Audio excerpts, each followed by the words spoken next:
ആപ്കി അദാലത്തിൽ film star Manoj ബാജ്പേയിയുടെ മേലുള്ള അടുത്ത കുറ്റാരോപണം. ഇദ്ദേഹം എല്ലാ സ്ഥലങ്ങളിലും തന്റെ ഇഷ്ടപ്രകാരമാണ് നടക്കുന്നത്. വളരെ ഫേമസ് ആയിട്ടുള്ള ഒരു പാട്ടുണ്ട്, മേ ചാഹേ ഏ കരോ മേ ചാഹേ ഓ കരോ മേരി മർസി. ഇതൊരു പക്ഷേ താങ്കളുടെ തീം സോങ് ആണെന്ന് ഞാൻ കരുതുന്നു. എല്ലായിടത്തും താങ്കളുടെ ഇഷ്ടപ്രകാരം നടക്കണമെന്ന് ആഗ്രഹിക്കുന്നു. ഒരുപക്ഷെ ഞാൻ ഇഷ്ടപ്രകാരം നടന്നില്ലെങ്കിൽ ഒരു ഗ്രാമത്തിലെ കർഷകന്റെ മകൻ നിങ്ങളുടെ അടുത്തുനിന്ന് സ്നേഹവും ബഹുമാനവും എങ്ങനെ കിട്ടിയിട്ടുണ്ടാവും? നിങ്ങൾ തന്നെ പറയേ. ചില സ്ഥലങ്ങളിൽ ഞാൻ താങ്കളുടെ പേര് താങ്കളുടെ ഇഷ്ടപ്രകാരം വെക്കാൻ സാധിക്കാത്തതുകൊണ്ട് അതും മാറ്റാൻ ആഗ്രഹിച്ചെന്ന് കേട്ടു. എന്റെ അച്ഛന് മനോജ് സാർ എന്ന് വെച്ചാൽ വളരെ ഇഷ്ടമായതുകൊണ്ട് അദ്ദേഹം എൻ്റെ പേര് മനോജ് എന്ന് വെച്ചു. ഞാൻ വളർന്നതിന് ശേഷം ഞാൻ ബീഹാറിൽ ഏത് ബസാറിലേക്ക് പോയാലും മനോജ് പഞ്ചർ കടയുണ്ടാവും, മനോജ് ചായക്കടയുണ്ടാകും, മനോജ് സൈക്കിൾ കട, മനോജ് സ്വീറ്റ് കടയുണ്ടാകും. ആ സമയത്ത് അവസ്ഥ എന്താണെന്ന് വെച്ചാൽ മേലെന്ന് ആര് തുപ്പിയാലും മനോജിന്റെ മേലിലേക്ക് വന്ന് വീഴുക.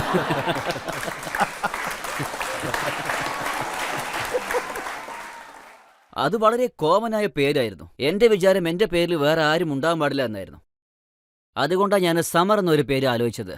എൻ്റെ പേര് ഞാൻ സമർ എന്ന് മാറ്റാനും ആലോചിച്ചു. പക്ഷേ ഷുയിൽ എന്നൊരു സിനിമയിൽ അനുരാഗ് കാസിപ്പ് ഒരു സിനിമയിൽ എൻ്റെ ക്യാരക്ടർ സഞ്ജയ് സിംഗ് എന്ന് വെച്ചു. അപ്പോൾ ഞാൻ ഇതുപോലത്തെ റോള് ചെയ്യുമ്പോൾ എന്തുകൊണ്ട് ആ റോളിൻ്റെ പേര് സഞ്ജയ് ആയിക്കൂടാ, പിന്നെ ഏത് പേര് വെക്കാന്ന് എന്നോടെന്ന് ചോദിച്ചു. ഞാൻ പറഞ്ഞു ക്യാരക്ടറിൻ്റെ പേര് സമർ പ്രതാപ് സിംഗ് എന്ന് വെക്കാൻ. കാരണം എൻ്റെ പേര് മാറ്റാൻ കഴിയില്ല, അറ്റ്ലീസ്റ്റ് എൻ്റെ ക്യാരക്ടറിൻ്റെ പേരെങ്കിലും അതായിക്കോട്ടെ ഞാൻ വിചാരിച്ചു. മറ്റൊരു കാര്യവും ഞാൻ അറിഞ്ഞു, അതായത് താങ്കളുടെ മുഖത്തിന്റെ ഷേപ്പ് തന്നെ മാറ്റാൻ ആഗ്രഹിച്ചു. അതും ഇഷ്ടപ്പെട്ടിട്ടില്ലെന്ന് കേട്ടോളൂ. അതെ, ചിലപ്പോൾ ഇപ്പോൾ അതുപോലത്തെ ടെക്നോളജി എന്തെങ്കിലും വരുവാണെങ്കിൽ ഞാൻ തീർച്ചയായും മാറ്റും. ആക്ച്വലി അതിന് തീർച്ചയായും സാധ്യതയുണ്ടെന്ന് വേണം പറയാൻ. പക്ഷേ ഞാനതിൻ്റെ ജോലി കൊണ്ട് കോമ്പൻസേറ്റ് ചെയ്യുന്നു, അത്രയേ ഉള്ളൂ. സോ ഇപ്പോൾ എന്തെന്നെ ടെക്നോളജി മാറിയാലും ഞാനത് മാറ്റിയില്ല. ഒരുപക്ഷേ AI പോലത്തെ ടെക്നോളജിയൊക്കെ വരുവാണെങ്കിൽ, ആർട്ടിഫിഷ്യൽ ഇൻ്റലിജൻസിൽ എന്തെങ്കിലും സാധ്യതയുണ്ടെങ്കിൽ ഈ ലോകത്തുനിന്ന് പോകുന്നതിന് മുമ്പ് ഞാൻ ഒരു തവണയെങ്കിലും മാറിയേക്കും. ഒരാൾ പറഞ്ഞു താങ്കൾ മേക്കപ്പ് ചെയ്തതിന് ശേഷം പോലും താങ്കളുടെ മുഖം കണ്ണാടിയിൽ നോക്കാറില്ലെന്ന്. അതെ അതെ, ഞാൻ നോക്കാറില്ല. ഈ മുഖത്തിൽ നോക്കാൻ ഒന്നുമില്ല, പിന്നെ എന്ത് നോക്കാനാ. അതുകൊണ്ട് ഞാൻ വിചാരിച്ചത്, ഞാൻ മരിക്കുന്നതിന് മുമ്പ് എന്തെങ്കിലും ഒരു പുതിയ ടെക്നോളജി വരുവാണെങ്കിൽ ഞാനൊരു നല്ല മുഖമായിട്ട് തീർച്ചയായും മാറ്റിവെക്കും. അതിൽ യാതൊരു പ്രശ്നവുമില്ല. താങ്കൾ ചെയ്ത സത്യയിലെ റോളിന് വേണ്ടി താങ്കളുടെ റൈറ്ററിനെ കൂട്ടിക്കൊണ്ടുപോയെന്ന് കേട്ടു. തുടക്കം മുതലേ രാം ഗോപാൽ സാറ് റൈറ്റേഴ്സിനെ വേണമെന്ന് ചോദിച്ചതുകൊണ്ട്, അതോടൊപ്പം ഞാൻ ബാൻഡിറ്റ് ക്വീനിൽ, അതായത് കുറേ ഡിപ്പാർട്ട്മെന്റിൽ കുറേ കഴിവുള്ള ആളുകളോട് ഞാൻ വർക്ക് ചെയ്തത് കൊണ്ട് അദ്ദേഹം പറഞ്ഞു എനിക്ക് അതുപോലത്തെ ടാലൻസിനെ കൊണ്ടുവന്ന് തരാൻ. എല്ലാവരുടെ മുമ്പിലും വെച്ച് അദ്ദേഹം പറഞ്ഞത് എനിക്ക് നല്ല കഴിവുള്ള ഒരു റൈറ്റർ വേണം, ഡിഫറൻ്റായി എഴുതണമെന്ന് പറഞ്ഞു. പിന്നീട് ഞാൻ അനുരാഗ് കശ്യപിനെ കണ്ടു. ഞങ്ങളൊക്കെ യങ്ങായിരുന്നു, ഞങ്ങളെക്കാളും വളരെ യങ്ങായിരുന്നു അദ്ദേഹം. ഞാനപ്പോൾ അനുരാഗ് കശ്യപിനെ കൂട്ടിക്കൊണ്ടുപോയി. അതിനുശേഷം അദ്ദേഹം ചോദിച്ചു എന്നോട് ഡയലോഗ് റൈറ്ററിനെ വേണമെന്ന്. സൗരവ് ശുക്ല എൻ്റെ ഒരു നല്ല കൂട്ടുകാരനായിരുന്നു. ഞാൻ അദ്ദേഹത്തെയും അവിടെ കൂട്ടിക്കൊണ്ടുപോയി. ഇതുപോലെയുള്ള പല കാര്യങ്ങൾ ഞാനും പല കാര്യങ്ങൾ താങ്കളോട് പറയാൻ ആഗ്രഹിക്കുന്നു. ദി ഫാമിലി മാൻ, അതെ, അവർ താങ്കളോട് സ്ക്രിപ്റ്റിനെ പറ്റി പറഞ്ഞു, തിവാരിയുടെ ക്യാരക്ടർ എന്താണെന്നും പറഞ്ഞു. താങ്കളും ആ കഥ പൂർണ്ണമായിട്ടും കേട്ടു. അതിനുശേഷം എന്തെങ്കിലും മാറ്റങ്ങൾ ഉണ്ടെങ്കിൽ അത് താങ്കൾ പറയുമെന്ന് പറഞ്ഞതായിട്ട് കേട്ടു. ശ്രീകാന്ത് തിവാരി എന്ന് വെച്ചാൽ അവർക്ക് ഇഷ്ടപ്പെടില്ലേ?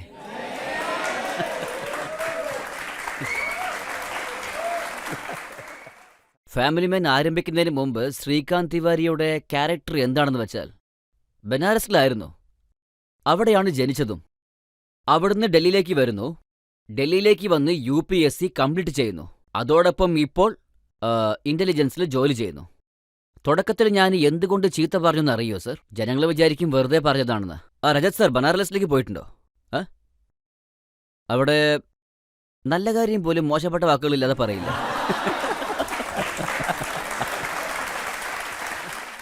സോ അതുകൊണ്ട് അവൻ്റെ പെരുമാറ്റങ്ങൾ അങ്ങനെ ഉണ്ടാകും. ഡൽഹി യൂണിവേഴ്സിറ്റിയിൽ അവൻ്റെ വൈഫിനെ കാണുന്നു, അവൾ സൗത്ത് ഇന്ത്യക്കാരിയാണ്.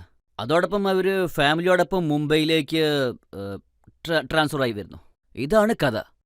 ഇപ്പോൾ ആ ക്യാരക്ടർ ബനാറസിൽ ജനിപ്പിച്ചിരിക്കുന്നു.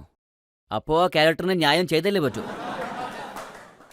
ആ ക്യാരക്ടർ എങ്ങനെയാണെന്ന് വെച്ചാൽ, അയാളുടെ മകന്റെ അടുത്ത് എന്താ പറയുന്നത്? വേഗത്തിൽ ഊതരുത്, ഊതിയാ പുറയുന്ന കാറ്റ് വരുമെന്ന്.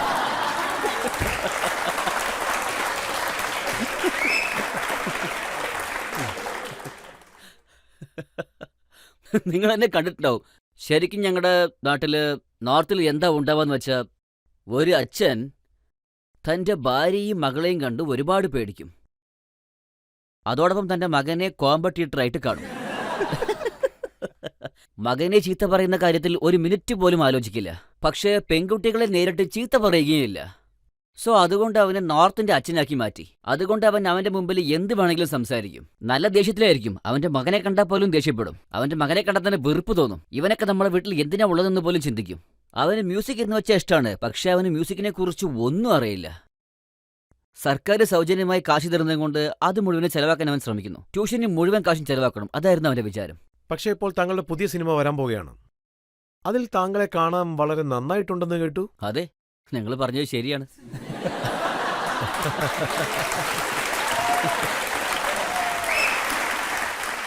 അത് പിന്നെ ഞാൻ ഒരുപക്ഷെ എന്തെന്നെ ചെറിയ ഗുഡ് ലുക്കിംഗ് ആയാലും I can also say I am talented and good looking too. Good looking എന്തിനാണെന്ന് വെച്ചാ എക് ബന്ദ കോഫി കെ എന്ന സിനിമയിൽ പ്രൊഡ്യൂസർ എന്താ പറഞ്ഞെന്ന് വെച്ചാ ഇതിൽ ഡയറക്ടർ ആരാണെന്നുള്ള കാര്യം താങ്കളാ തീരുമാനിക്കുന്നത്. ഇത് നോക്കിയേ, ഒരുപാട് കാര്യങ്ങൾ എന്റെ ഇഷ്ടപ്രകാരമല്ല നടക്കാൻ. എല്ലാം പ്രൊഡ്യൂസറിന്റെ ഇഷ്ടപ്രകാരമാണ്. ഞാൻ അവരോട് ചോദിച്ചു, അതായത് സുബ്ബൻ വിനോദ് ഭാനുശാലിയോട് ചോദിച്ചു, എനിക്ക് കഥ വളരെ ഇഷ്ടമായി, പക്ഷേ ഡയറക്ടർ ആരാണെന്ന് ചോദിച്ചു. അപ്പൊ അവര് പറഞ്ഞു എന്നോട് തന്നെ ഡിസൈഡ് ചെയ്യാൻ വേണ്ടി. ശരി, ഓക്കെ എന്ന് പറഞ്ഞു. അപ്പൊ ഞാൻ ചോദിച്ചു റൈറ്റർ ആരാണെന്ന്. അതും എന്നോട് തന്നെ ഡിസൈഡ് ചെയ്യാൻ പറഞ്ഞു. പിന്നീട് എല്ലാ ഉത്തരവാദിത്തങ്ങളും എനിക്ക് കൊടുത്തതിന് ശേഷം ബന്ദ സിനിമയുടെ ഡയറക്ടർ അപൂർവ സിംഗ് കാർക്കെ വളരെ യങ്ങായ ഒരാളാണ്. അദ്ദേഹം ആസ്പെറന്റ് എന്ന ഒരു യൂട്യൂബ് ഷോ ചെയ്തിരുന്നു. വളരെ നന്നായിരുന്നു. എന്താ അതായത് ആ പ്രോഗ്രാമിന്റെ ഡയറക്ടർ ആയിരിക്കണം നമ്മുടെ ഫിലിമിന്റെ ഡയറക്ടർ. ഞാൻ പറഞ്ഞു അദ്ദേഹത്തിന്റെ വർക്കൊന്ന് കാണാൻ. അപ്പോൾ സുബൻ പറഞ്ഞത് ശരി, ഓക്കെ, ഞാൻ പോയി കൂട്ടിക്കൊണ്ടുവരാമെന്ന് പറഞ്ഞു. ഞാൻ ഇപ്പോഴും പറയും എന്റെ കാരിയറിൽ ബന്ദ എന്ന മൂവി വളരെ ബെസ്റ്റായ മൂവിയാണ്. നിങ്ങൾ തീർച്ചയായും കാണണം. ആക്ച്വലി ഈ സിനിമയുടെ 2 ട്രെയിലറും വന്നു, ഒപ്പം കോൺട്രവേഴ്സിയും വന്നു. അസറ ബാബു എന്നുള്ള ആള് കേസ് ഇട്ടെന്ന് കേട്ടു. അതെ, ഞങ്ങൾ പേര് ഉപയോഗിച്ചില്ല. പിന്നെ എന്തുകൊണ്ട് കേസ് ഇട്ടെന്ന് അറിയില്ല. അല്ല, വിക്ടിമിന്റെ വക്കീൽ, ആ വിക്ടിമിന്റെ യഥാർത്ഥ വക്കീലിന്റെ രൂപവും പേരും അതുപോലെ തന്നെയാണ്. അസറ ബാബുവിന്റെ വക്കീൽ രാംജത്ത് മലാനി, സുബ്രഹ്മണ്യസ്വാമി, ആ രൂപത്തിലാണ് എല്ലാവരും ഉള്ളത്. എനിക്ക് ആ പേര് വളരെ ഇഷ്ടമാണ്, സോലങ്കി. എന്തൊരു നല്ല പേരാണത്. നിങ്ങൾ ഇതുവരെ ഇന്ത്യ സിനിമകൾ വല്ലതും കണ്ടിട്ടുണ്ടെങ്കിൽ ആ ക്യാരക്ടറിന്റെ പേര്, ആ ആക്ടറിന്റെ പേര് വിജയ്, രാഹുൽ, ദേവ്, എത്രയും നല്ല പേര് അതൊക്കെ. സോലങ്കി, വക്കീൽ സോലങ്കി, ഒരു വ്യത്യസ്തമായ പേര്, ഒരു വ്യത്യസ്തമായ ഹീറോ. നിങ്ങളിലെ ഒരാള് ജനങ്ങളിലെ ഒരാളായി വരും. പക്ഷേ അസാറ ബാബുവിന്റെ സപ്പോർട്ടുള്ള ആൾക്കാരെല്ലാം സോഷ്യൽ മീഡിയയിൽ ശരിക്കും ക്യാമ്പയിനിങ് നടത്തുന്നുണ്ട്. ആസാറാമിനെ നാണം കെടുത്താൻ വേണ്ടിയാണ് ഇങ്ങനൊരു സിനിമ എടുക്കുന്നതെന്ന്. അവരാദ്യം സിനിമ കണ്ടാ കൊള്ളായിരുന്നു. സിനിമ കണ്ടതിന് ശേഷം അവരുടെ ചിന്തകളൊക്കെ മാറുമെന്ന് നല്ല വിശ്വാസമുണ്ട് എനിക്ക്. ഇല്ലെങ്കിൽ കുറച്ച് ദിവസത്തിന് ശേഷം ജനങ്ങളെല്ലാവരും ചേർന്ന് ഈ സിനിമ ബോയ്ക്കോട്ട് ചെയ്യണമെന്ന് പറയൂ. അത് നല്ല കാര്യം തന്നെയാണ്. കുറെ പേര് സിനിമ കാണാൻ വരും.